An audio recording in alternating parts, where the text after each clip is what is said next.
Alhamdulillah pada siang hari ini kita melanjutkan lagi materi perkuliahan kita untuk materi pertemuan ketiga. Pada pertemuan kemarin kita sudah bahas terkait bagian bab 1 pendahuluan yang membuat terkait latar belakang. Juga kita sudah bahas terkait bagaimana mengidentifikasi masalah, menilai suatu masalah. Jadi sebenarnya tidak sulit ya ketika kita ingin membuat riset. Nah, tentu yang paling pertama adalah bagaimana kita bisa mengidentifikasi masalah yang ada, dan ini berawal dari penilaian kelayakan masalah. Nah, kemarin kita sudah bahas beberapa indikator yang digunakan untuk menilai kelayakan suatu masalah. Dan ini sebenarnya juga berkembang ke beberapa item yang lain, termasuk pemilihan variabel dan sebagainya. Nah, itu semua tentu harus jelas. Ini tentu tidak lain adalah untuk memberikan dasar ilmiah, justifikasi ilmiah dalam hal penentuan masalah, kelayakan masalah, kemudian variabel yang diteliti, termasuk originalitas dari karya tulis kita.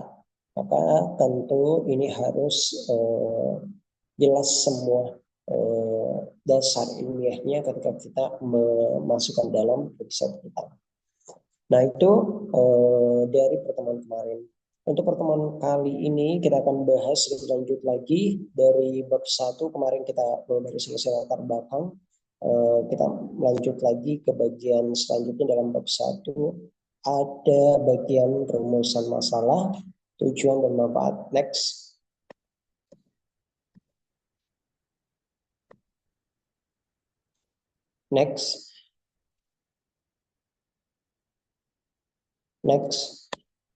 Jadi tentu dalam penelitian kita, dalam karya tulis kita tidak terlepas dari semua item ini.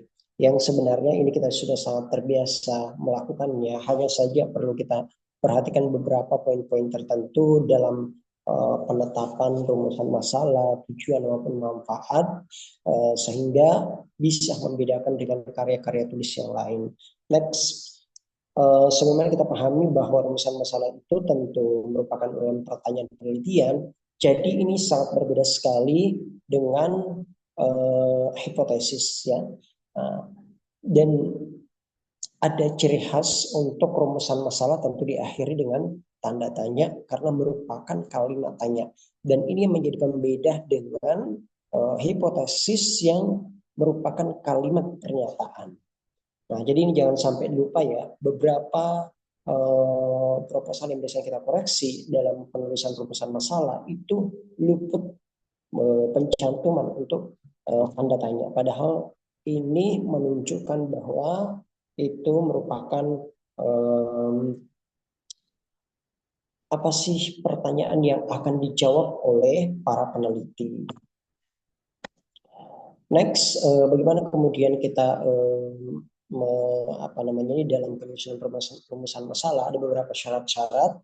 Yang pertama adalah hendaknya disusun dalam kalimat tanya. Ini seperti yang saya sampaikan tadi, bahwa kalau kalimatnya disusun dalam kalimat tanya, otomatis harus didahului dengan kata tanya. Nah, kita tahu kata tanya ada beberapa, apakah, bagaimana, ya. Jadi ada berbagai. Nah, tentu ini juga harus disesuaikan dengan redaksi penelitian kita. Nah, selain itu yang kedua adalah harus bersifat khas, tajam, jelas, dan cermat. Jadi kalau kita menyusun rumusan masalah itu harus diperhatikan dari untaian kalimat yang dibuat. Untaian kalimat yang dibuat itu jangan sampai bertele-tele, jangan sampai kemudian bermakna ambigu dan lain sebagainya. Ini harus diperjelas. Slide-nya di next ya, ini udah Terus kemudian jika terdapat banyak pertanyaan penelitian hendaknya diformulasikan secara terpisah. Karena biasanya penelitian itu ingin mengkaji atau menganalisis berbagai variabel yang mungkin dikaitkan dengan variabel dependen gitu ya. Nah, makanya biasanya ini ada beberapa variabel sehingga melahirkan banyak tujuan-tujuan dari penelitian itu. Maka kalau dalam konteks seperti ini, maka bisa dibuat secara terpisah untuk kalimat pertanyaan untuk masing-masing variabel penelitian. Sehingga akan lebih jelas berapa pertanyaan yang akan dijawab dan kemudian ini nanti yang akan diuraikan juga dalam tujuan termasuk di kesimpulannya nanti. Karena kesimpulan adalah menjawab tujuan. Next. Nah, ini kalau kita lihat ya contoh ini satu kalimat.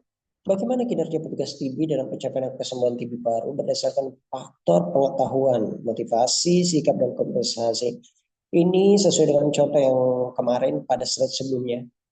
Sehingga apa namanya ini mungkin beberapa materi-materi saya itu selaras dengan materi sebelumnya. Jadi beberapa contoh-contohnya ada kesamaan topik. Nah, ini contohnya ini dalam bentuk satu kalimat, ya kan? Dalam bentuk satu kalimat. Padahal kalau mau dibilang itu ada beberapa sebenarnya variabel. Nah, next. Kalau kita lihat ya, ternyata dari kalimat yang banyak itu yang mengandung beberapa variabel, maka pisah,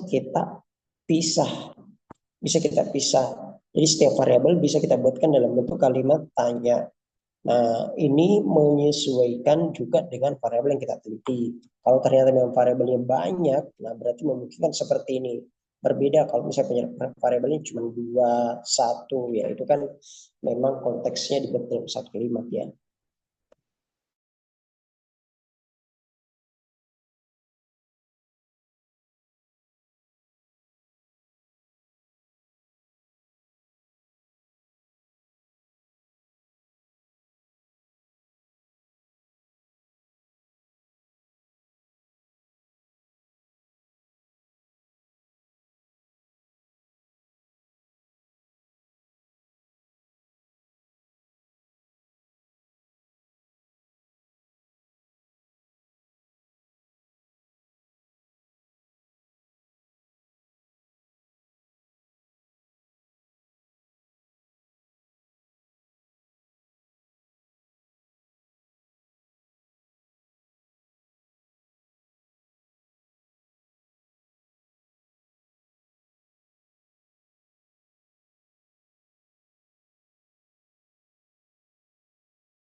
Baik, kita lanjutkan.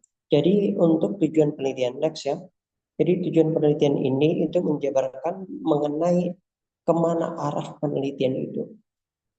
Orang dengan membaca tujuan penelitiannya, maka tentu sudah bisa membuat prediksi, sudah bisa membuat asumsi, oh penelitian ini itu tujuannya arahnya mau ke sini gitu kan. Nah, tentu dengan membaca tujuan penelitian itu. Nah, itu sebenarnya sudah tergambarkan maksud penelitian itu mau seperti apa.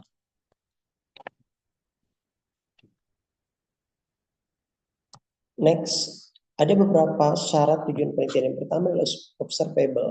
Observable itu maksudnya dapat diamati. Jadi bisa dilakukan observasi, bisa dikaji, lakukan pengamatan terhadap variabel yang akan diteliti. Begitu juga measurable itu menunjukkan bahwa variabel tersebut itu bisa diukur.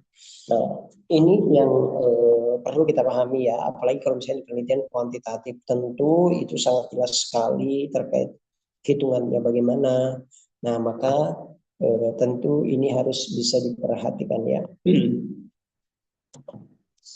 Next, kita lanjut ke klasifikasi dan penelitian. Nah, sebagaimana karya-karya yang ada, itu terbagi atas tujuan umum dan tujuan khusus. Nah, tentu untuk tujuan umumnya itu memberikan gambaran umum yang akan diperoleh dalam penelitian itu. Jadi contoh misalnya di sini dalam mengetahui tugas TB dalam pencapaian kesembuhan TB paru berdasarkan faktor kinerja di puskesmas. Nah, ini dari tujuan umum ini itu bisa dijabarkan beberapa tujuan khusus. Nah, makanya saya katakan ya bahwa menyesuaikan dengan kondisi penelitian kita. Next. Nah, tujuan khusus itu adalah penjabaran lebih detail dari tujuan umum. Bagaimana kemudian menetapkan dari tujuan umum? Nah, untuk tujuan khususnya eh, perlu kita pahami ya bahwa harus menyesuaikan dengan variabel-variabel yang diteliti. Kalau dalam penelitian ini kan dia meneliti terkait pengetahuan, motivasi, sikap, dan kompensasi. Nah, maka ini kalau bisa dibuatkan secara terpisah.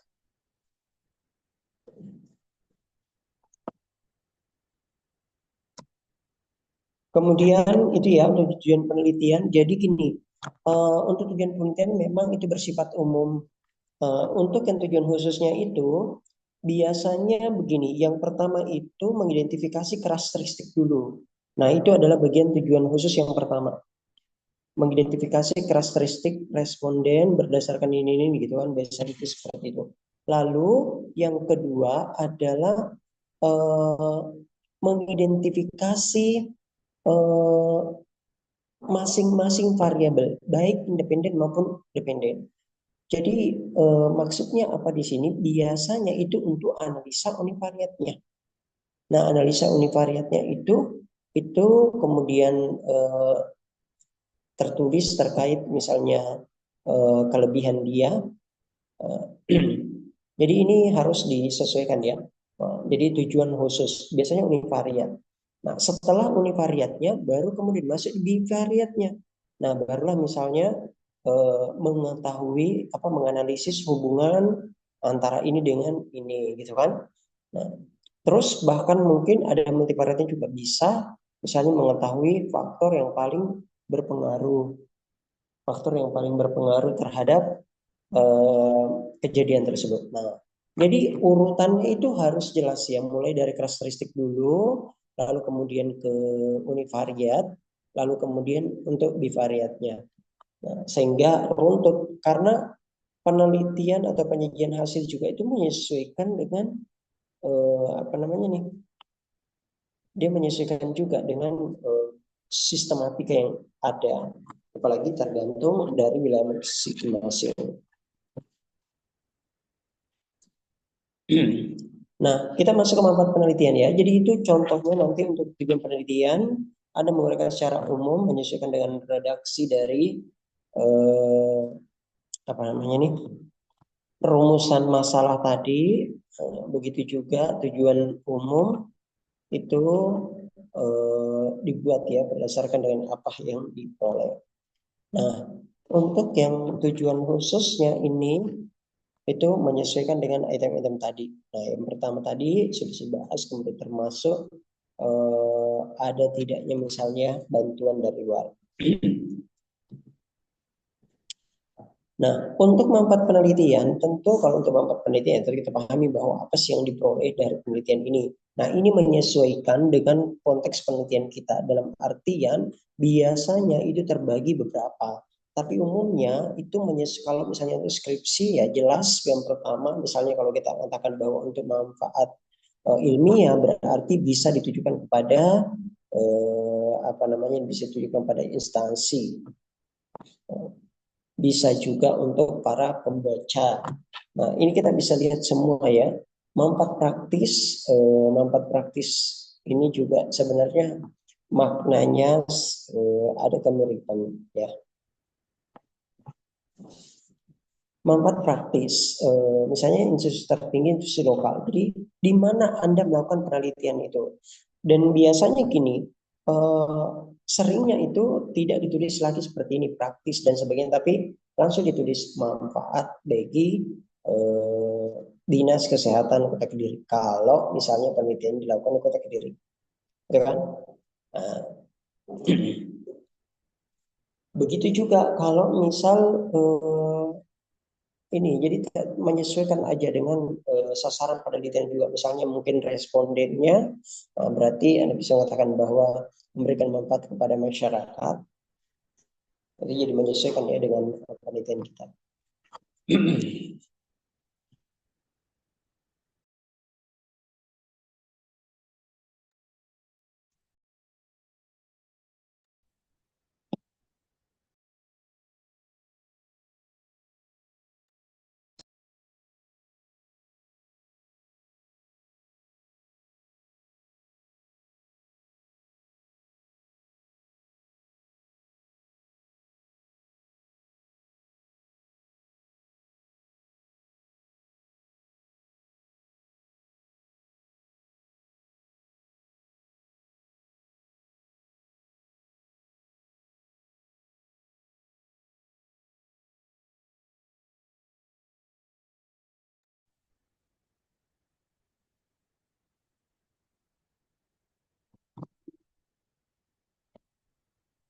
Nah, kemudian di manfaat kedua ada manfaat teoritis.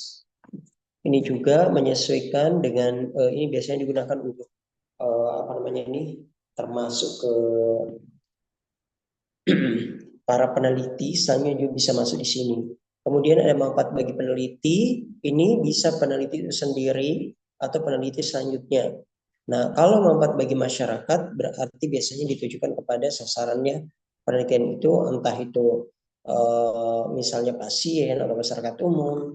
Nah, jadi untuk manfaat penelitian, kalau yang paling sering ya, mungkin kalau misalnya di IK itu langsung dibagi. Misalnya yang pertama, kalau penelitiannya di Dinas Kesehatan langsung ditulis bahwa manfaat bagi Dinas Kesehatan Kota Kediri. Terus yang kedua misalnya kalau itu untuk manfaat ilmiah, kadang dia langsung tuliskan manfaat bagi prodi S1 kesehatan masyarakat. Nah, manfaat bagi prodi S1 kesehatan masyarakat misalnya apa yang diperoleh. Nah, termasuk misalnya manfaat ilmiah yang diperoleh bagi eh, apalagi namanya nih manfaat-manfaat yang diperoleh bagi peneliti selanjutnya, terus manfaat pada masyarakat. Jadi bisa mencakup 4 gitu. Langsung dituliskan aja. Ya. Baik, saya kira itu lanjut ke slide selanjutnya.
Nah, baik, kita lanjut ya. Jadi untuk sampai manfaat sudah selesai, kita masuk ke bagian ke bab 2. Lanjut ke bab 2. Nah, ini untuk bab 2 saya kira juga ya. Ini mungkin yang paling gampang biasanya ya dikerjakan Dan ini biasanya bikin tebel karya. Biasa kadang melihat karya, ada yang tebal sekali nih skripsinya. Buka-buka ternyata bab 2 yang paling tebal. Nah, jadi kita masuk ke bab 2 untuk tinjauan pustaka. Ini merupakan bagian dari sistematik proposal juga, yang mana di bagian tinjauan pustaka ini itu mencakup landasan teori dan kerangka teori. Next.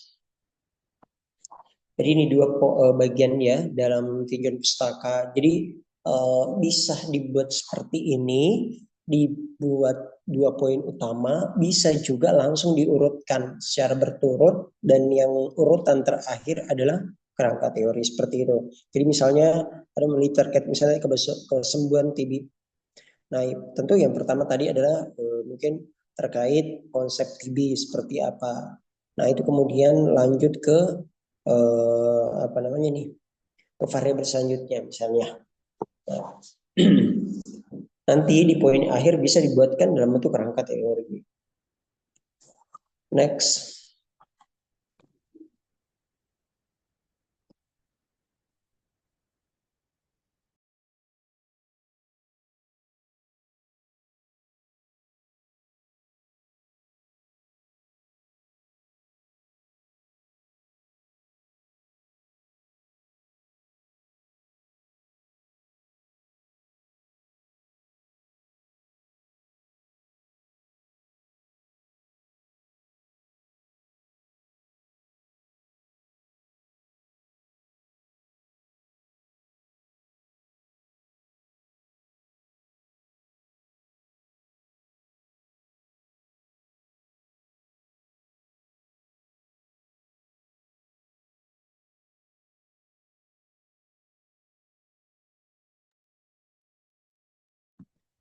Nah, kita lanjut.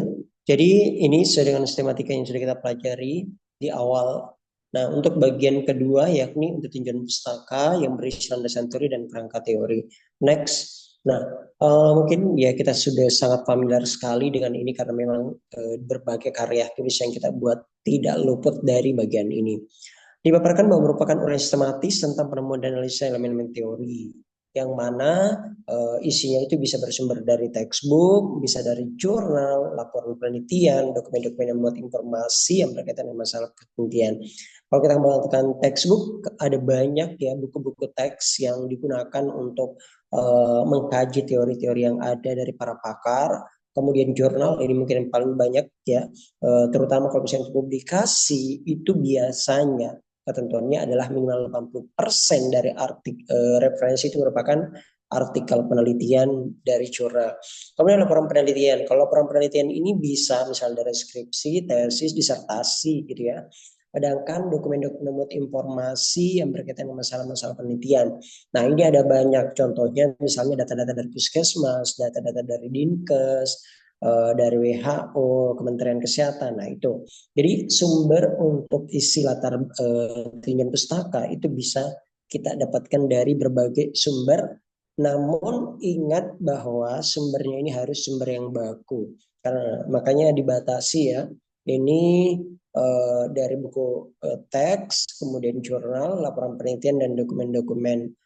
Sebenarnya bisa sih ada tambahan juga misalnya dari kan banyak tuh misalnya dari pemberitaan ya kan, pemberitaan misalnya dari koran, dari majalah, surat kabar dan sebagainya yang memang itu bisa dipertanggungjawabkan dalam artian yang mengeluarkan, yang menyampaikan memang itu merupakan suatu badan yang secara resmi dan diakui sehingga data-data yang digunakan atau diperoleh itu bisa dipertanggungjawabkan. Nah, itu sumber ya digunakan untuk tinjauan pustaka. Next. Kemudian dalam tinjauan pustaka apa saja yang akan kita bahas? Nah, uraian mendalam berbagai aspek teoritis yang mendasari penelitian. Tentu kita tahu penelitian kita apa, judulnya apa, variabelnya apa, maka tentu isinya itu menyesuaikan dengan itu. Nah, rincian uraian yang telah dipaparkan pada latar belakang. Nah, sebagaimana kita pahami bahwa kalau di latar belakang biasanya itu peneliti menguraikan fakta-fakta atau teori-teori singkat, tapi itu menjadi acuan utama. Nah, beberapa poin-poin ini termasuk teori-teori yang digunakan itulah yang kemudian didetailkan pada tinjauan pustaka. Nah, di tinjauan pustaka, kalau misalnya kita melihat detail seperti apa sih konsep dari teori ini, misal menggunakan teori dari Gordon misalnya. Nah, itu kan bahasan terkait agent, host, dan environment. Nah, itu kalau mungkin latar belakang mungkin tidak terlalu dijabarkan lebih detail ya, tapi di tinjauan pustaka harus dipaparkan, disesuaikan dengan konteks masalah kesehatan yang sedang kita kaji. Hubungan antar variabel yang diteliti. Nah, ini juga hubungan antar variabel yang diteliti biasanya itu ada tambahan poinnya. Jadi kalau misal membuat tinjauan pustaka itu jangan hanya diurut-urut saja, tapi kemudian tidak ada keterkaitan antara variabel yang satu dengan variabel yang lain. Nah, biasanya ada poin khusus terkait itu. Kalau mau misalnya biasanya kayak gini, tinjauan umum eh, tentang apa gitu kan dari topiknya. Nah, nanti ada khusus tinjauan umum tentang variabel yang diteliti. Nah, dengan demikian ada spesifik termasuk kemudian kerangka teori. Nah, kemudian next bagaimana sih bentuk pembahasan tinjauan pustaka? Jadi ketentuannya tidak perlu membahas seluruh aspek dari masalah yang teliti seperti tulisan buku ajar. Karena ini kita hanya menyesuaikan saja dengan konteks penelitian kita. Karena biasanya ya orang kalau misalnya nih contoh misalnya dia mengambil tema diabetes. Dapat buku diabetes semua mulai dari awal sampai di bagian akhir semua di copy paste dimasukin ke dalam tinjauan pustakanya. Nah itu kurang tepat ya. Jadi tetap kita harus bisa filter data-data yang dibutuhkan. Nah, makanya dikatakan nih bahwa enggak kayak nulis buku ajar gitu kan. Makanya banyak teman-teman biasanya proposalnya atau skripsinya tebal. Kenapa? Karena tinjauan pustaka yang terlalu tebal. Seperti nulis buku ajar. Nah, padahal itu cukup disesuaikan yang mana yang memang cocok. Misal nih, kalau berbicara tadi terkait TB. Nah, bahasan terkait TB kan luas banget ya. Nah, kalau topiknya judulnya hanya mengatakan bahwa kesembuhan TB paru berarti ya hanya beberapa poin saja. Bahkan itu mungkin lebih spesifik ke pengobatan ya kan. Karena penemuan yang nggak ada kaitannya di situ. Nah, karena materinya terkait kesembuhan berarti kaitannya dengan pengobatan ya. Nah, kan sehingga kita hanya mengambil beberapa poin-poin utama dalam hal itu. Termasuk hubungan antar variabel yang diteliti itu juga beberapa pengertian dasar. Nah ini sebenarnya hanya menekankan ke teori-teori dasar yang dipakai karena biasanya apa yang diuraikan dalam latar belakang itu juga yang kemudian menjadi teori dasar pada tinjauan pustaka. Lalu kemudian beberapa batasan-batasan teori ini diramu membentuk satu kerangka teori. Meskipun pada dasarnya biasanya kerangka teori sudah ada, gitu ya, tergantung dari teori yang digunakan. Tapi beberapa di antaranya itu tidak ada dan kita memang harus meramu, memodifikasi, membentuk satu kerangka teori. Nah, dari tinjauan pustaka ini juga kemudian akhirnya melahirkan apa namanya ini parameter-parameter yang digunakan dalam definisi operasional. Nah, jadi saling terkait satu sama lain. Nah, kemudian dari mana next? Dari mana sumber informasi untuk pustaka? Seperti yang saya sampaikan tadi ya bahwa kalau kita menuliskan isi dalam tinjauan pustaka itu tentu ada ketentuan beberapa ketentuan termasuk sumber informasinya. Nah, sumber pustaka yang cukup baru 3 sampai 5 tahun terakhir agar informasi disampaikan update. Ini terutama ya untuk data-data. Jangan sampai menggunakan data lawas ya. Kalau bisa menggunakan data 3 sampai 5 tahun terakhir. Bahkan kalau misalnya untuk buku-buku ajar itu terkadang kan bukunya udah tahun berapa gitu ya. Tahun 90-an misalnya. Nah, itu teorinya orang itu kan biasanya kan ada di buku itu. Ini ketentuannya untuk biasanya kalau misalnya teori-teori itu ada pada buku-buku terbaru, maka kita menggunakan buku terbaru tersebut namun tetap mencantumkan siapa pemilik teori itu. Nah, namun kalau misal ternyata kenyataannya dan memang kadang seperti itu bahwa eh, teori itu tidak dimuat lagi misalnya dalam buku-buku terbaru. Ya entah mungkin karena apa, jadi akhirnya tidak termuat lagi sehingga mau tidak mau ya untuk bisa menggunakannya itu harus langsung menggunakan sumber aslinya. Jadi seperti itu ya. Kemudian sumber informasi terkait data diperoleh dari online database. Nah ini tentu saya kira sangat banyak ya, apalagi sekarang dengan kemajuan teknologi sangat mudah kita dapat referensi. Selain itu, makalah dalam ceramah pertemuan ilmiah yang relevan dengan masa yang dapat memberikan informasi terbaru. Karena kita lihat ya, ada banyak kegiatan-kegiatan forum-forum ilmiah yang digunakan untuk mengkaji permasalahan tersebut. Nah, misal ya, berkaitan dengan apa namanya nih, masalah-masalah tersebut, maka tentu informasi-informasinya juga harus jelas. Kadang kegiatan webinar, kadang ini kan itu ada beberapa materi-materi, file-file materi mereka, dan itu biasanya juga digunakan sebagai sumber. Nah, yang penting kan namanya memang itu dicantumkan dan memang sudah dipublikasikan sehingga orang itu bisa menerima sebagai data untuk penelitiannya. Next, kemudian bagaimana teknik penulisan dalam tinjauan pustaka? Jadi yang pertama adalah penulisan ilmiah harus diperhatikan dengan benar. Nah, kalau dulu ada khusus mata kuliah penulisan ilmiah, saya nggak tahu kalau sekarang masih ada atau enggak. Tapi sebelumnya itu ada khusus mata kuliah penulisan ilmiah, sehingga tentu ada ketentuan, ada namanya ini dasar-dasar dalam membuat karya tulis. Kalimat yang terlalu banyak dan kalimat tanpa subjek atau yang tidak sesuai yang disempurnakan harus dihindari.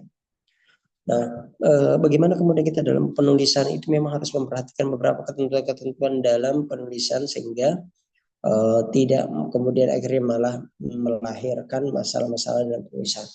Penulisan paragraf harus mengikuti alur pikir yang logis.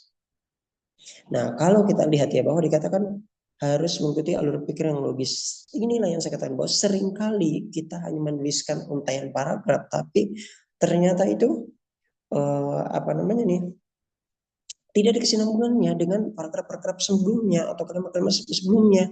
Nah, ini akan menunjukkan tidak adanya kesinambungan satu sama lain. Terus penulisan rujukan atau sumber pustaka dalam paragraf harus mengikuti aturan baku. Nah, itu kan ada ketentuannya ya, bagaimana pembuatan untuk daftar pustakanya. Tentu ini semua bisa dijadikan sebagai bahan referensi untuk lebih memperluas kemampuan kita. Baik, next.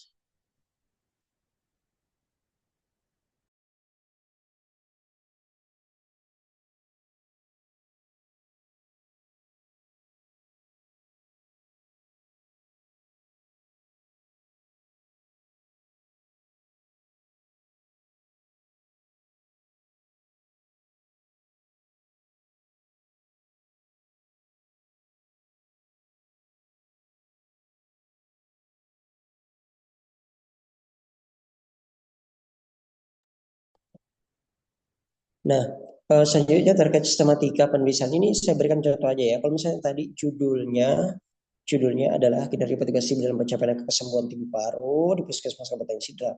Nah, maka yang Anda bisa jadikan sebagai landasan teori yang pertama adalah tinjauan umum tentang penyakit TB. Terus yang kedua adalah tinjauan umum tentang kinerja. Lalu tinjauan umum tentang variabel diteliti. Nah, ini nomor 3 ini variabel diteliti. Itu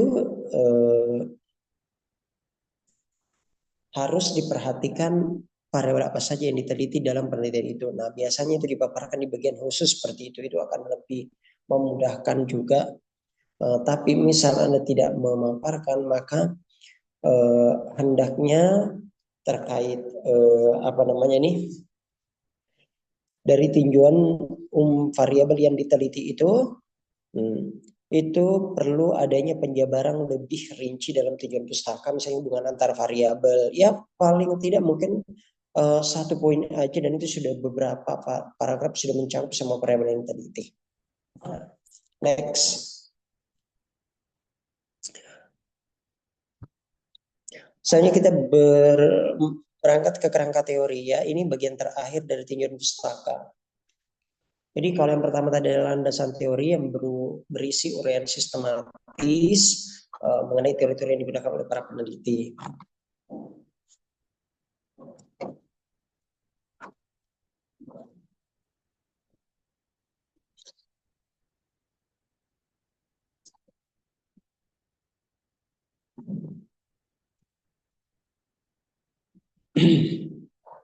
Kalau kita lihat di sini, kerangka teori merupakan suatu model yang menerangkan bagaimana hubungan suatu teori dengan faktor-faktor penting yang telah dihadapi dalam suatu masalah tertentu. Nah, tujuannya untuk apa? Untuk memberikan gambaran batasan-batasan tentang teori-teori yang dipakai sebagai landasan penelitian yang akan dilakukan. Nah, berbicara mengenai kerangka teori, jadi sebenarnya dari semua uraian-uraian yang kita buat di tinjauan pustaka itu sebenarnya harus eh, dibuat secara sistematis untuk kerangka teorinya. Nah, ini sebenarnya akan lebih memudahkan kita dalam mengelola yang ada teori-teori yang digunakan itu tidak sekedar disampaikan begitu saja, tapi memang itu jelas batasan-batasan teorinya. Batasan teori di sini itu biasanya terutama teori-teori dasar yang digunakan, ya. Terus lanjut ke prosedur penyusunan kerangka teori. Bagaimana caranya? Yang pertama adalah melakukan kajian pustaka, lalu kemudian melakukan sintesa atau modifikasi antara teori yang satu dengan teori yang lain. Nah, termasuk menyusun metode sendiri ya untuk kerangka pemikiran secara lebih logis ya. Nah, jadi kalau kita lihat ya bahwa ada beberapa poin-poin yang dilakukan orang tak serta merta menetapkan begitu saja ya tanpa mereka memahami tujuannya untuk apa. Terus termasuk juga kalau kita misalnya menggunakan beberapa teori, kalau kita paksakan hanya pada teori itu, nah maka itu mungkin kita akan kesulitan dalam mencari variabel. Nah begitu juga menyusun sendiri kerangka pemikiran secara logis. Ini sebenarnya tetap bisa diterima. Yang penting eh, jelas bahwa semua rentetan dari teori-teori yang digunakan itu memang jelas ada pada tinjauan pustaka yang sudah kita uraikan ya. Jadi sebenarnya kalau kita cuma lihat gambar dari kerangka teorinya, orang itu sudah bisa nebak, oh isi kerangka teori ini memuat teori-teori ini. Dan itu merupakan sebagai teori utamanya. Kalau ada teori lain yang salah, tapi ini ada beberapa teori dasar yang kemudian dijadikan sebagai kerangka teori. Kalau mau dibilang ya, biasanya ada beberapa topik itu yang sudah jelas kerangka teorinya, jadi mungkin Anda tidak perlu lagi melakukan apa namanya ini tidak perlu lagi melakukan ini dari teori-teori yang ada, tapi tentu dengan penyusunan kerangka teori ini akan memudahkan kita ya. Bahkan misalnya bikin mind map juga akan lebih mudah. Nah, ini next, ini salah satu contoh aja ya. Saya perlihatkan, misalnya ini kalau tadi untuk judulnya adalah kinerja petugas, maka ini dibuat karena ini adalah modifikasi, maka judulnya dibuat modifikasi ya, teori kinerja Gibson dan Kemenkes ya. Ini hanya memberikan contoh saja.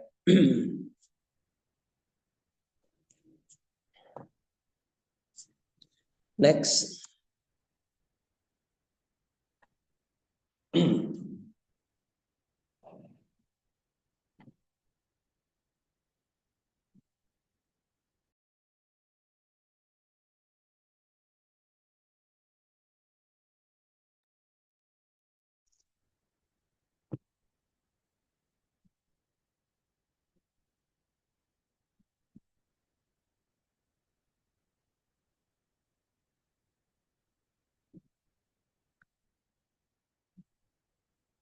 Selanjutnya kita masuk ke kerangka konsep. Jadi kerangka konsep ini sangat berbeda dengan kerangka teori ya. Kerangka hubungan antara konsep-konsep yang ingin diamati dan diukur melalui penelitian yang akan dilakukan. Nah, kalau kita lihat ya bahwa kerangka konsep ini sebenarnya itu berbeda dengan kerangka teori ya. Bahkan untuk kerangka konsep itu akan jauh lebih spesifik. Isinya jauh lebih spesifik dan memang biasanya lebih operasional ke penelitian kita. Kalau kerangka teori, semua batasan-batasan teori yang digunakan itu kemudian dimuat di racik dalam suatu kerangka teori. Tapi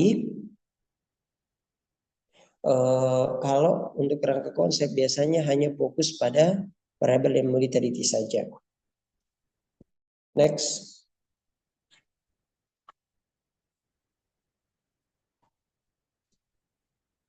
Ada beberapa hal-hal dalam kerangka konsep. Yang pertama adalah uraian singkat tentang variabel yang teliti. Jelas ya bahwa ada keterkaitan antara variabel tersebut dengan variabel yang lainnya. Nah, itu dijabarkan bisa terkadang dalam bentuk narasi untuk memberikan gambaran.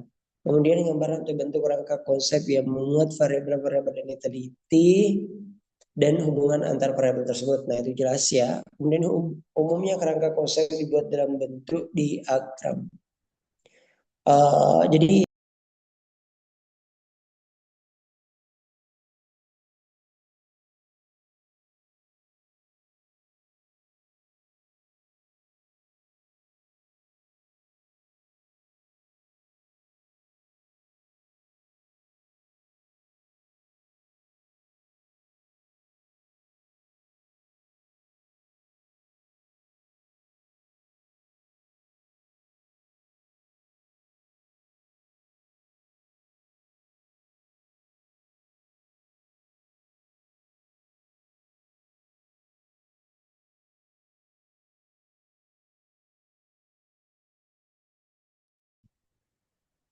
nah, kita lanjut ya. Jadi hal-hal dalam kerangka konsep uraian singkat tentang variabel yang teliti, gambar atau bentuk yang memuat variabel yang teliti, yang di kerangka konsep dibuat dalam bentuk diagram, dan pembuatan kerangka konsep harus mengacu pada uraian teori dalam tinjauan pustaka. Jadi tetap menyesuaikan dengan apa yang ada pada tinjauan pustaka. Hanya saja untuk kerangka konsepnya itu lebih uh, istilahnya untuk kerangka konsepnya ini tuh lebih spesifik ya, lebih spesifik karena mungkin ada beberapa variabel yang ada tapi Anda tidak apa namanya nih, Anda tidak menelitinya. Nah, next.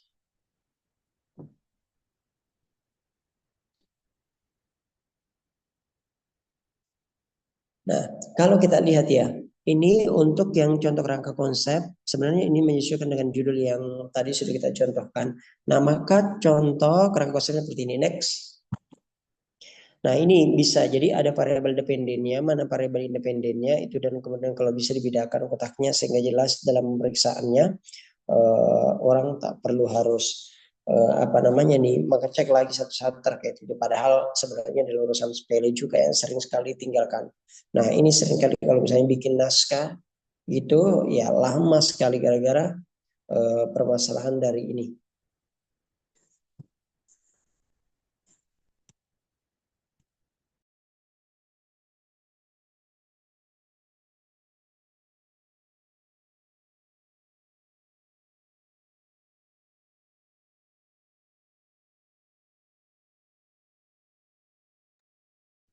Nah, sama saja untuk kemudian judul yang kedua itu sebenarnya sama. Tapi dia sedikit lebih merincikan lagi dan bahkan kemudian dia mendetailkan variabel yang teliti dan teliti. Next, kalau kita lihat ya, contohnya itu kita lihat di sini, eh, dia menuliskan semua variabelnya, bahkan termasuk yang tidak diteliti, tapi dia lengkapi dengan keterangannya. Nah, jadi variabel dependen dan independen itu dibedakan, ada yang bulat, ada yang kotak. Lalu kemudian untuk yang variabel diteliti itu dituliskan garis lurus, sedangkan yang tidak diteliti itu dibuat garis putus-putus. Nah, ini biasanya banyak yang menuliskan seperti ini ya. Padahal sebenarnya sih kalau memang dari awal nggak mau meneliti ya ngapain juga masukin ke rangka konsep gitu kan. Next.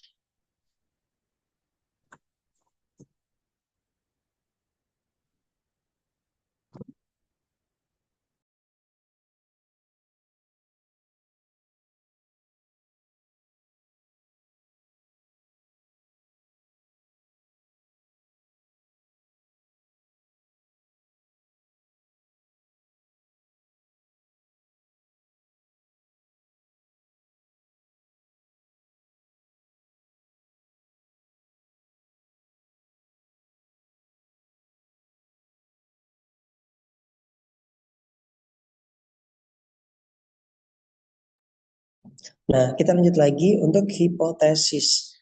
Nah, untuk hipotesis ya saya kira kita pahami bersama bahwa hipotesis merupakan suatu dugaan atau asumsi-asumsi yang sebenarnya ini pun sudah muncul bahkan di awal ketika kita menetapkan topik penelitian kita ya. Kita sudah menetapkan topik penelitian, itu biasanya sudah muncul di benak kita. Oh, ini nanti yang akan diuji apa gitu ya. Nah, namun perlu ketahui bahwa ya tidak semua penelitian itu menggunakan hipotesis. Hipotesis itu hanya digunakan untuk penelitian yang bersifat analitik saja. Itu penelitian yang bersifat deskriptif itu tidak menggunakan hipotesis. Next. Kemudian kita pahami ya, mungkin saudara-saudara sudah mendapatkan mata kuliah biostatistik. Jadi perbedaan jenis hipotesis, ada hipotesis kerja dan hipotesis nol. Nah, hipotesis kerja yang menunjukkan ya bahwa apa yang diasumsikan terjadi, sedangkan kalau hipotesis nol kebalikannya. Nah, next. Ini beberapa contoh rumusan hipotesis hanya menyesuaikan dengan redaksi dari penelitian itu. Nah, jadi berbagai model pertanyaan dan ini berbagai riset ya, beberapa contoh dari berbagai riset.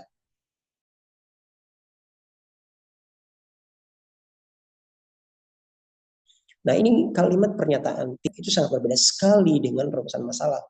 Nah, kalau kita lihat ya, di sini tertulis ada hubungan antara luas kamar dengan kejadian tuberkulosis. Nah, kemudian ada perbedaan efek samping obat antara kelompok kontrol dengan kelompok perlakuan. Larutan bawang putih lebih efektif sebagai laktoasida dibandingkan larutan serai. Nah, ini sebenarnya hanya beberapa contoh redaksi ya, yang pada intinya adalah kita menyesuaikan dengan topik penelitian kita masing-masing. Nah, baik, saya kira itu ya. Mungkin bisa tampilkan contoh untuk yang file kemarin.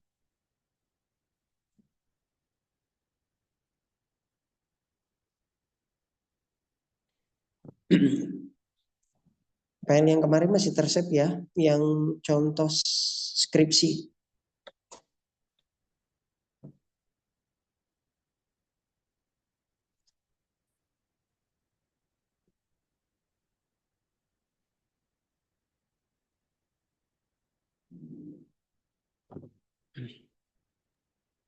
Izin Pak Amadi, mungkin sebelum lanjut ke materi selanjutnya, saya boleh izin bertanya dulu Pak. Oh iya, silakan. Bukan lagi sebenarnya materi selanjutnya. Cuman file file skripsi yang kemarin itu loh. Masih disimpan kan? Ya, silakan yang mau bertanya. Siap. Oke. Baik Pak, saya bertanya, izin bertanya dulu. Terkait eh,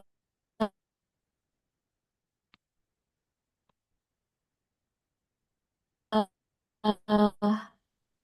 Ya, silakan. Ini saya sambil cek filenya juga. ya Pak, yang Ya, di silakan.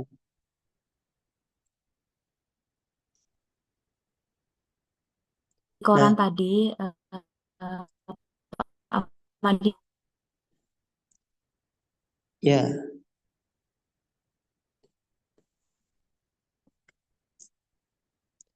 silakan gimana pertanyaannya? sebentar Pak.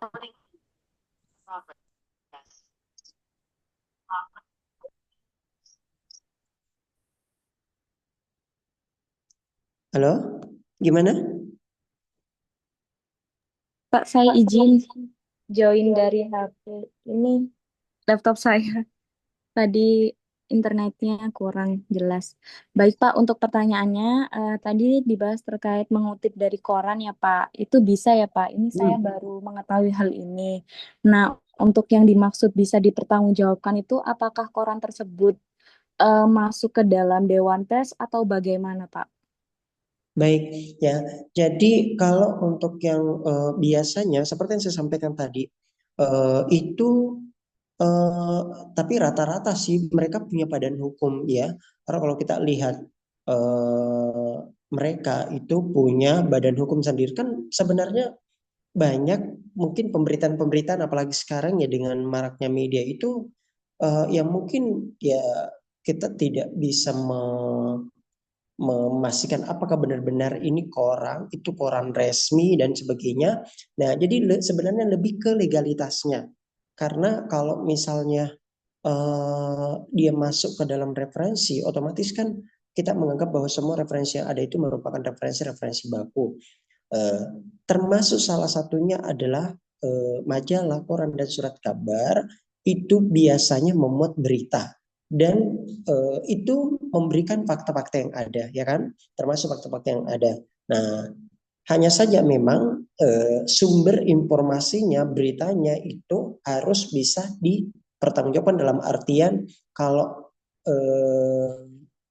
ini biasanya dia punya legalitas, punya legalitas sendiri dalam istilahnya itu pendirian dari perusahaannya gitu kan, yang menerbitkan.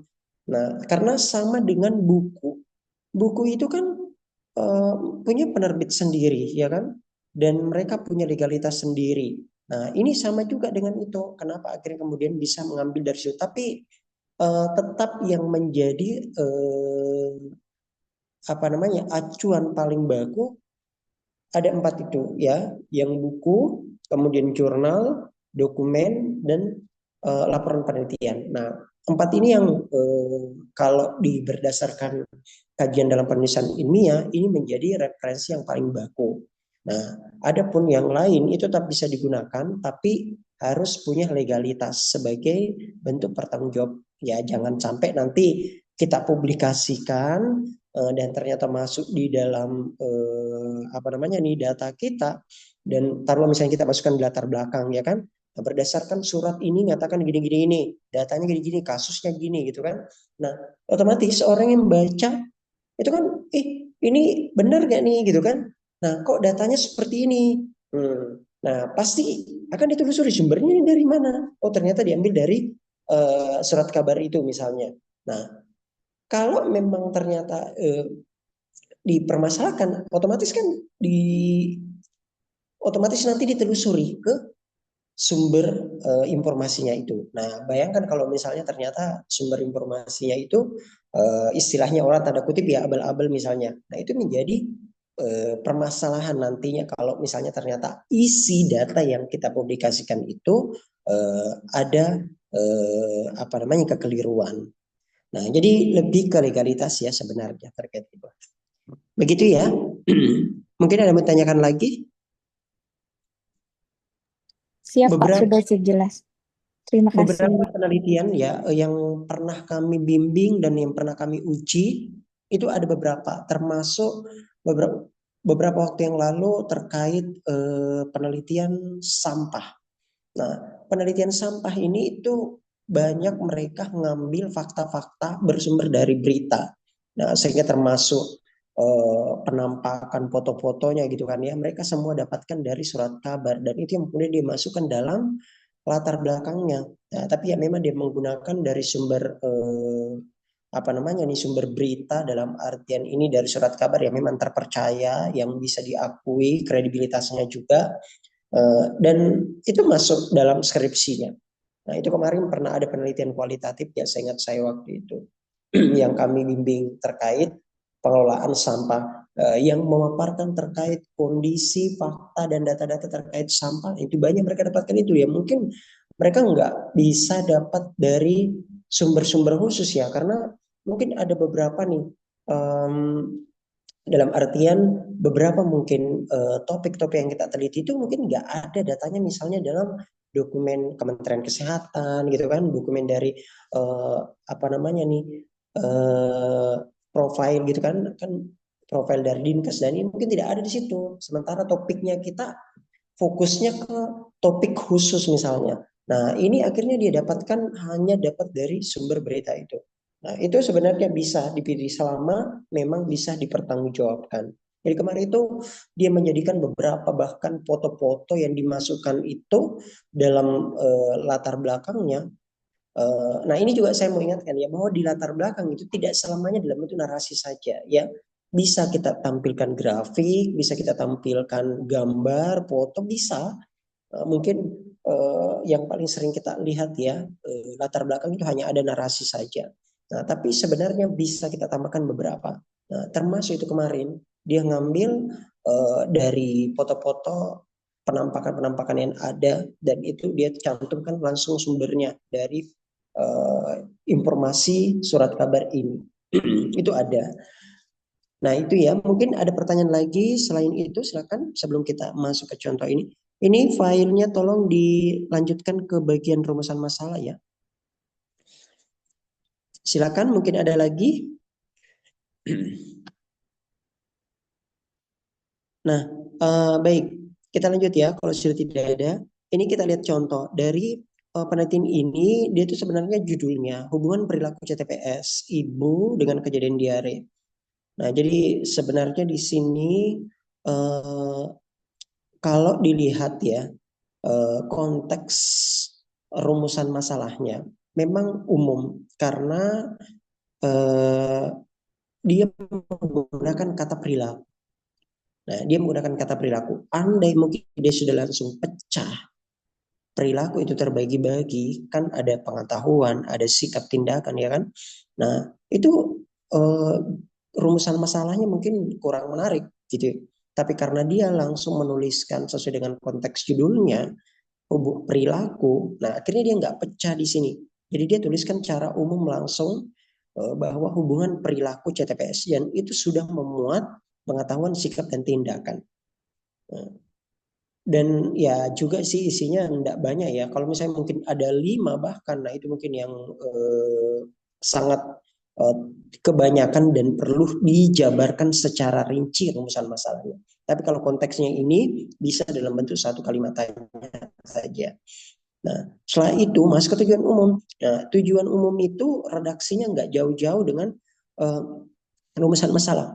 Ini yang perlu diingat juga. Seringkali orang menuliskan rumusan masalah itu entah semua keinginannya itu ditulisin.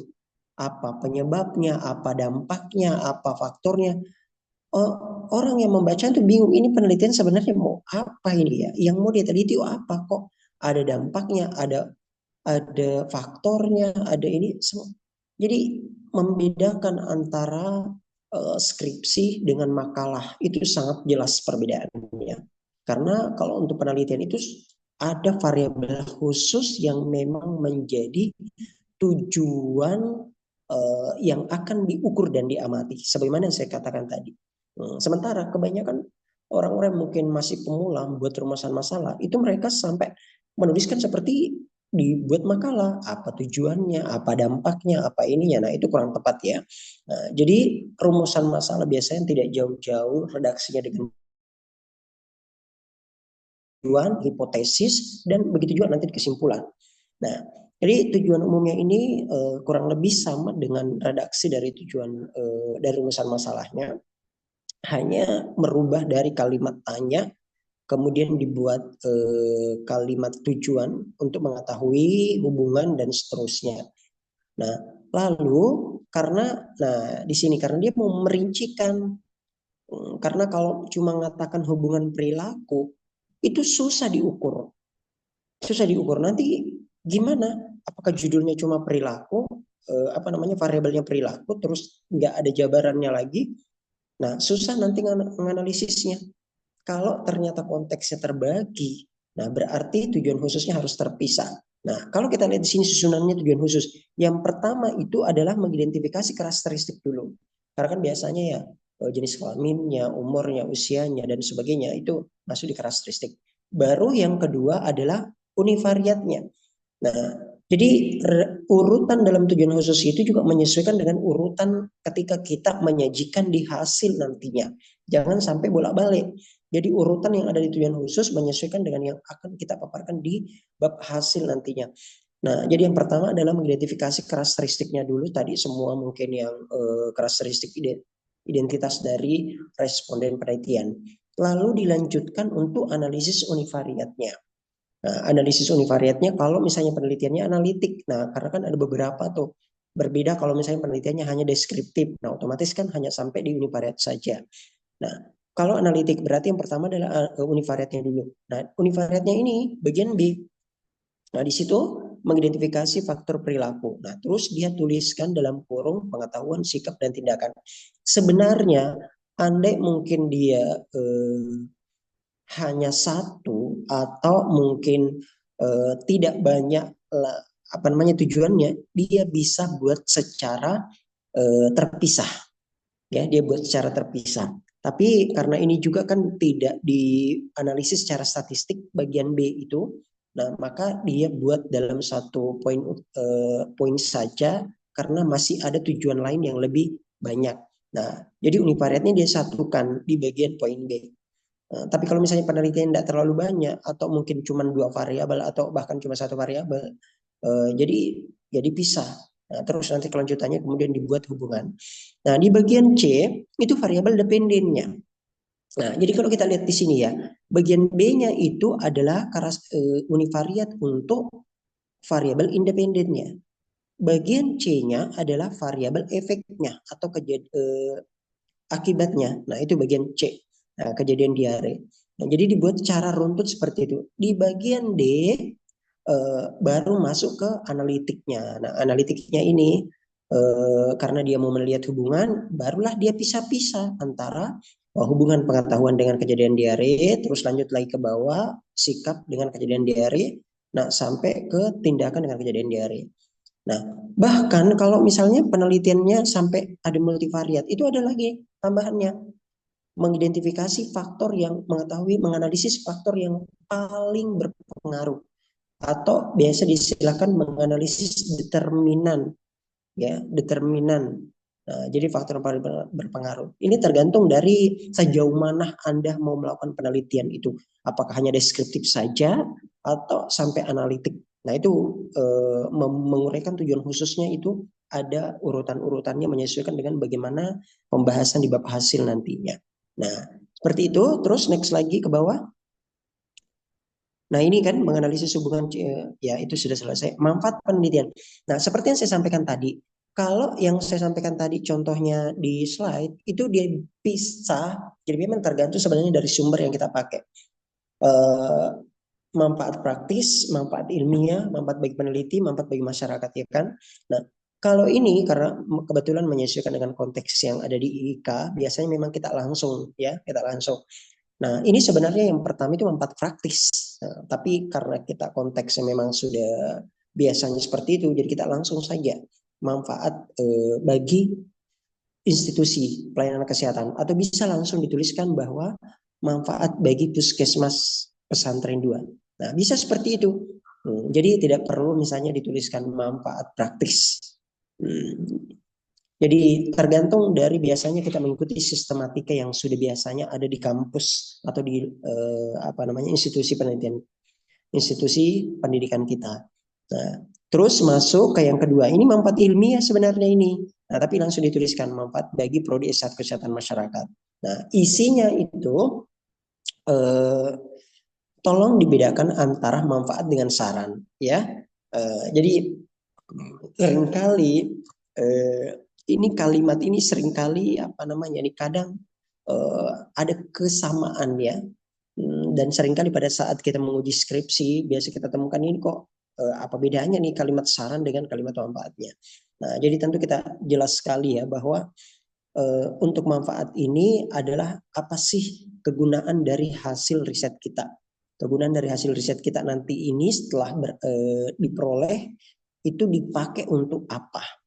Nah, dipakai untuk apa bagi sasaran-sasaran. Nah, baik itu dari institusi, lokasi penelitian, ya tentu mereka kalau misalnya mau mengendalikan masalah kesehatan yang ada di lokasinya, mereka menggunakan data ini untuk sebagai bahan rekomendasi. Nah, kalau misalnya studi pendidikan, nah tentu ini menggunakan, ya kalau di kampus dipakai apa? Biasanya sebagai referensi, sebagai bahan pengayaan bahan ajar atau bahan-bahan untuk melakukan riset-riset dan sebagainya, gitu.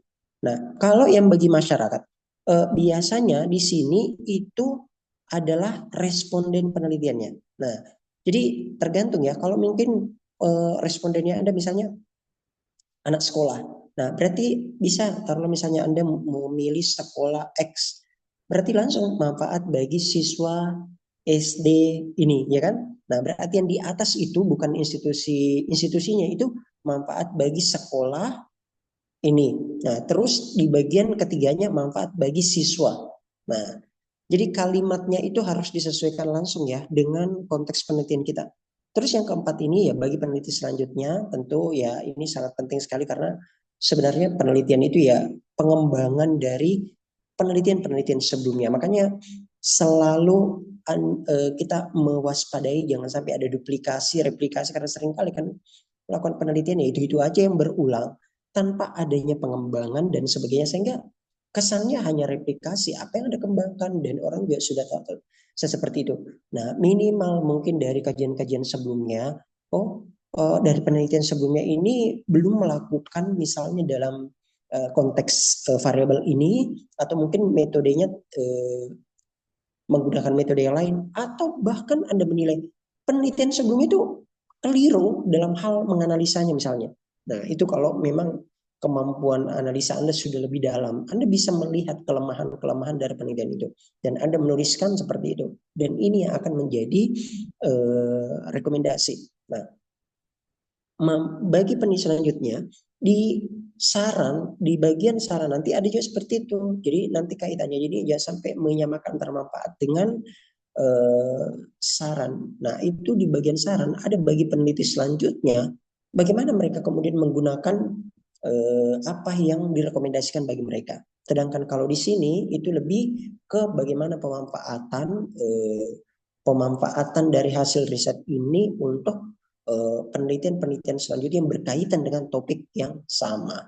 Nah, seperti itu ya. Next, itu selesai untuk yang manfaat. Terus kita masuk ke tinjauan pustaka. Nah, di sini seperti yang saya sampaikan, tinjauan pustaka itu enggak menulis seperti buku ajar semuanya diisi dalam tinjauan pustaka. Tapi kita hanya mengambil poin-poin utama yang memang ada kira-kira kaitannya dengan penelitian kita. Topik yang kita mau teliti, variabel yang kita mau teliti. Nah, pertama, definisi oke. Nah, karena kita harus tahu ya CTPS itu apa ya kan. Nah, tentu harus dipahami. Next lagi. Terus, nah, waktu CTPS kenapa? Karena berkaitan dengan pelaksanaan CTPS itu. Apakah memenuhi syarat atau enggak? Karena ada ya mungkin mereka cuma CTPS pas habis buang hajat aja. Nah, tapi kalau misalnya kegiatan-kegiatan lain mereka nggak CTPS. Nah, sementara ketentuannya kan dari UNICEF ada nih berapa kapan saja kita melakukan cuci tangan. Nah, itu. Jadi ada kaitannya ini. Terus next. Jadi harus memang terus manfaat. Nah, tentu ya, bagaimana kemudian masyarakat itu bisa tahu, bisa melakukan CTPS kalau ternyata mereka nggak tahu manfaatnya. Nah, oke, next. Kenapa poin-poin ini penting? Karena ada variabel pengetahuan. Variabel pengetahuan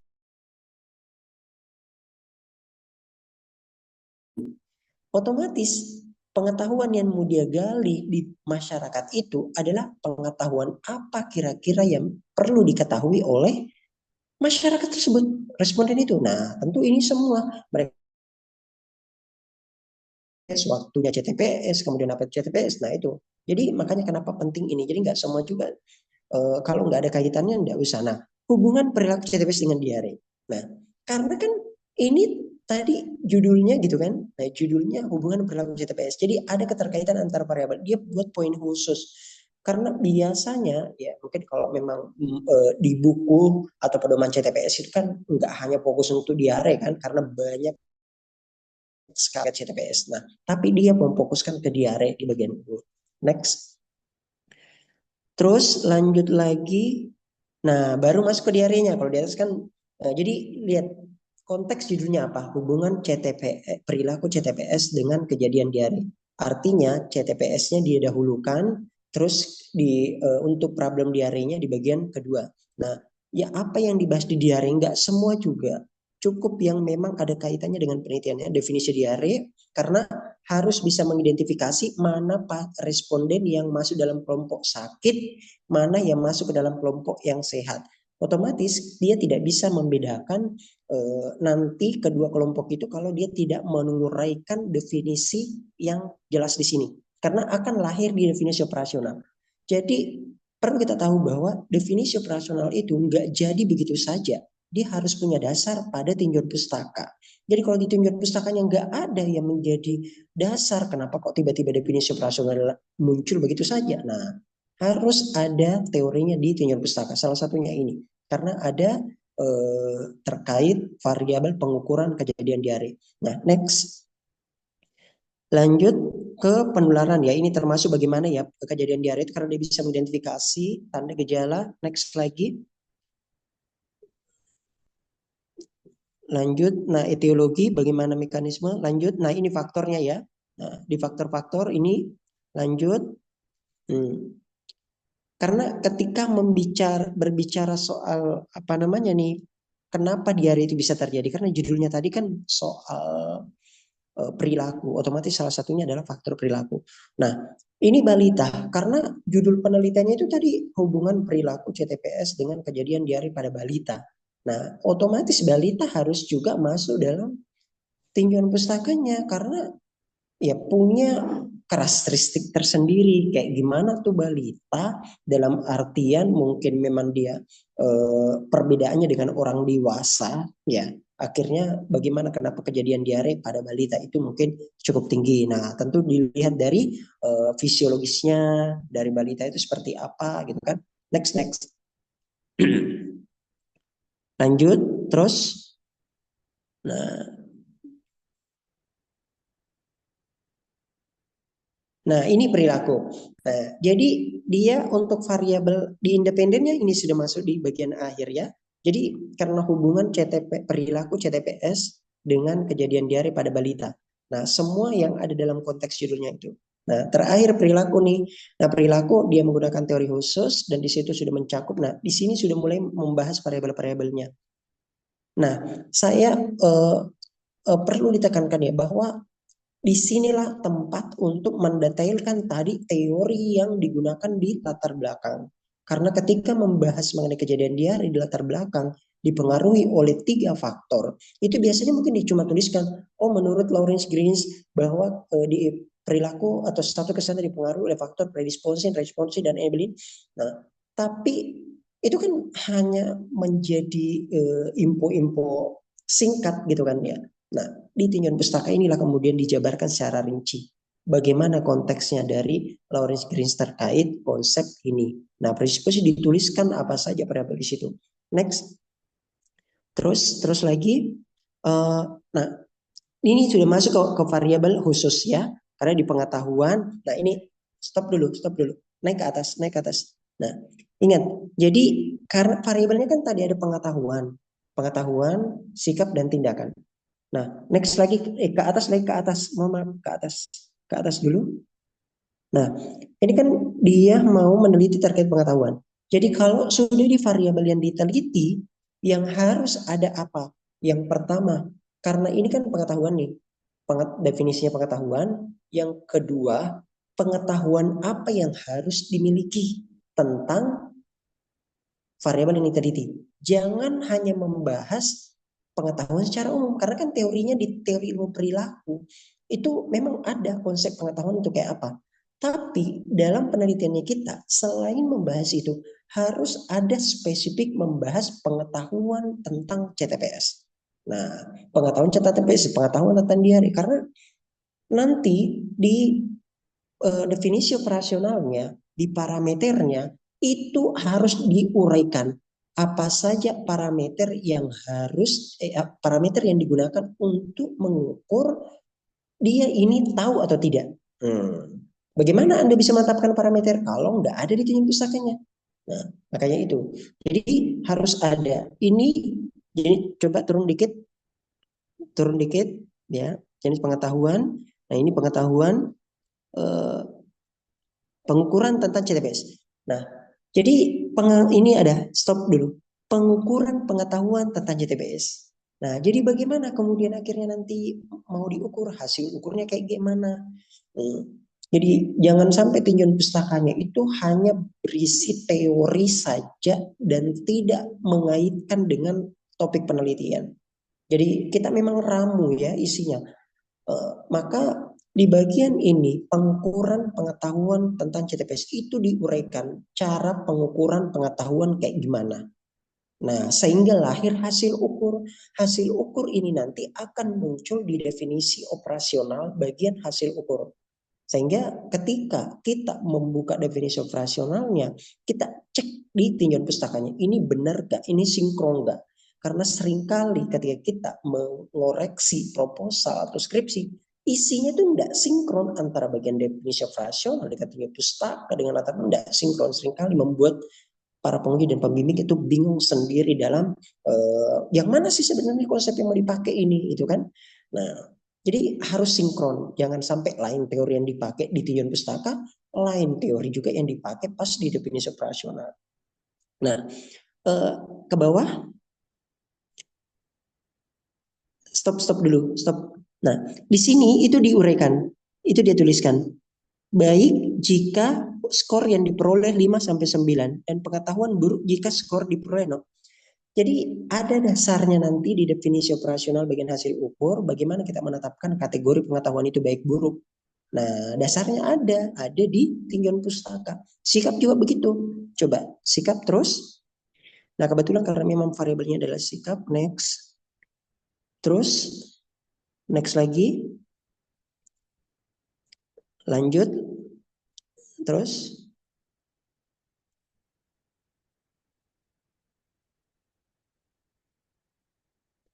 next lagi. Next. Nah, ini pengukuran CTPS sikapnya. Nah, itu juga ada pengukuran. Dia tuliskan ada 10 pertanyaan dengan menggunakan skala Likert. Dan pertanyaan ini terkait apa saja dan kemudian ada skornya. Nah, nilai tertinggi itu dia tuliskan semua. Pertanyaan adalah 4 sehingga total nilai sebesar 40. Itu tergantung dari instrumennya. Jadi makanya saya katakan gini ya. Seringkali orang itu kalau buat proposal buat apa, dia bikin judul dulu, terus habis itu bikin ini, terus habis itu bikin ini. Padahal sebenarnya eh, proposal itu ada satu kesatuan tubuh. Kalau yang sering saya kerjakan, saya pasti bikin oretan dulu. Dan oretannya itu sudah sampai di bagian kesimpulannya. Nanti kayak gimana?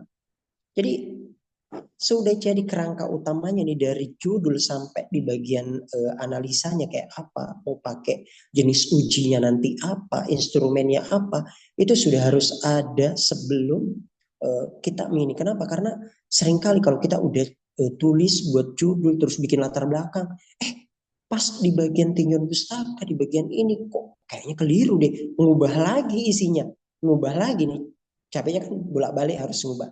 Nah, makanya biasanya saya kalau dalam gini saya bikin oretan aja dulu, kita bikin mapping gitu kan, membuat oh ini teori-teori yang akan saya pakai, nanti dasarnya menggunakan ini, nanti instrumennya pakai ini, populasinya ini, sasarannya ini.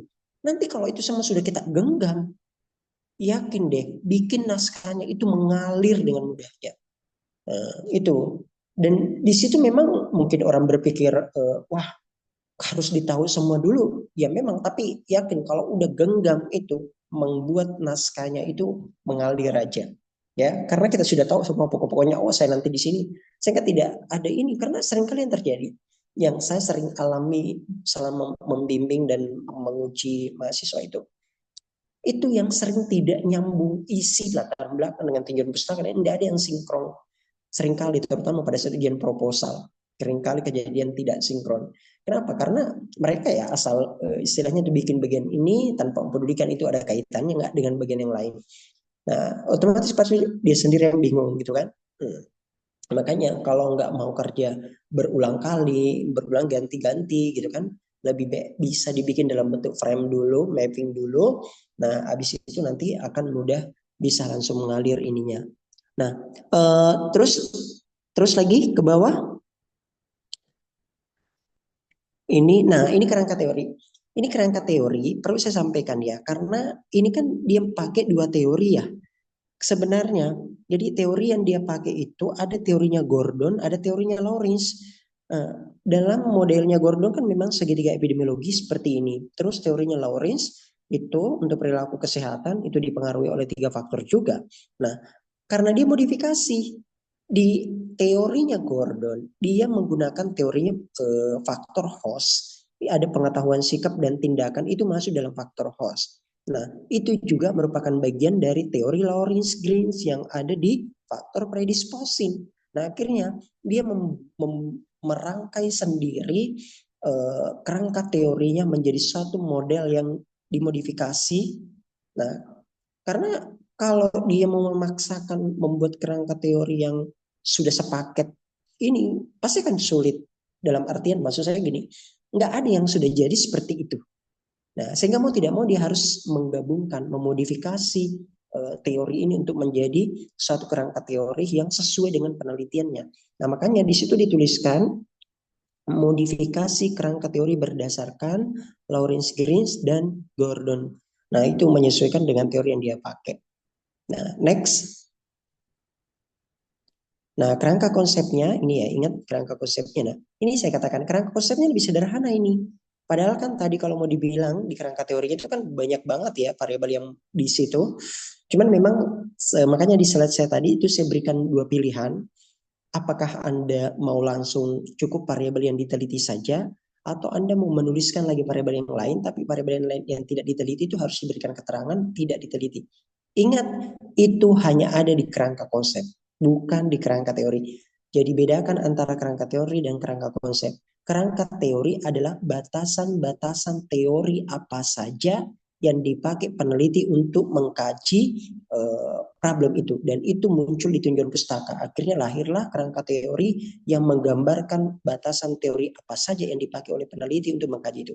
Sedangkan kalau kerangka konsep itu sangat berbeda, bukan lagi kerangka bukan lagi teori, tapi sudah masuk ke operasional penelitian.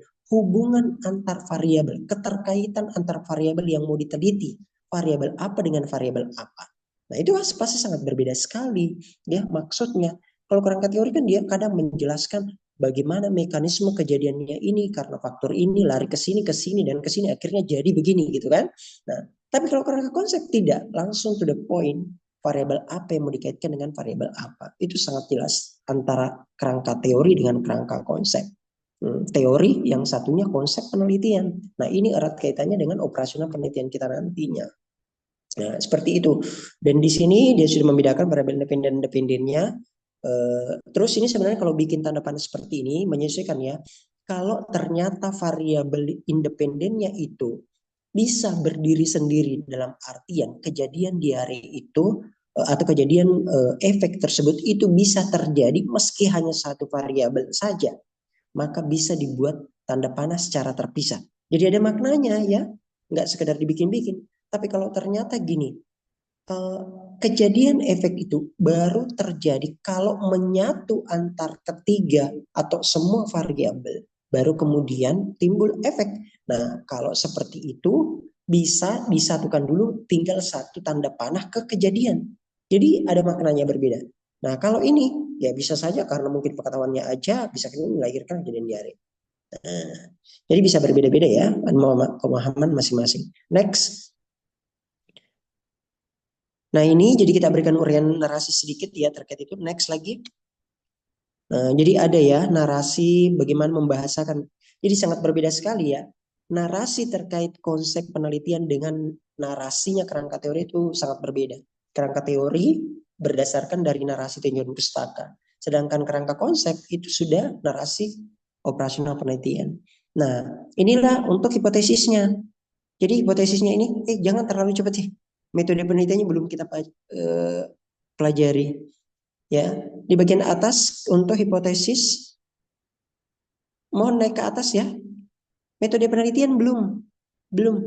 Kita belum pelajari metode penelitian. Masih ke atas.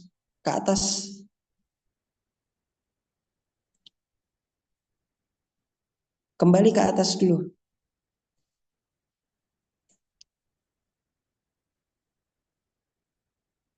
Halo, kembali ke atas ya. Jadi kita kembali ke atas hipotesis. Metode penelitian belum kita pelajari. Masih di pertemuan selanjutnya. Nah, hipotesis. Jadi untuk hipotesisnya ini apa namanya nih, hipotesis sebagaimana kita pahami tadi dia merupakan suatu kalimat pernyataan ya. Nah, kalau membuat hipotesis itu menyesuaikan dengan variabel yang ada di tinjauan di tujuan khususnya tadi seperti apa. Yang mau diteliti itu variabel apa saja, jumlahnya yang mau dianalisis itu berapa, harus sama di hipotesis. Konteks kalimatnya juga itu sama dengan yang ada di tujuan khusus. Sehingga nanti redaksi kalimat ini pun akan keluar di kesimpulan. Sehingga kesimpulannya nanti tinggal keluar. Ada hubungan antara ini dengan ini itu kan. Nah, tidak ada hubungan ini dengan ini. Nah, jadi tujuan khusus kemudian hipotesis, kesimpulan, itu kalimatnya tidak jauh-jauh beda. Tidak jauh beda, hanya beberapa kata saja yang yang membedakan kata tanyanya, awal kalimatnya aja, tapi redaksinya itu sama. Baik, saya kira itu ya untuk sementara sudah sampai untuk hipotesis, jadi tersisa. Jadi proposalnya ini sudah 70% ya. 60% lah ya. Karena sisa bab metode penelitian. Jadi sudah selesai sampai bab 3. Jadi Anda ini ya artinya mestinya proposal Anda sudah harus sampai di hipotesis juga. Karena pertemuan berikutnya sudah masuk di bab terakhir proposal, yakni bab desain penelitian atau metode penelitian.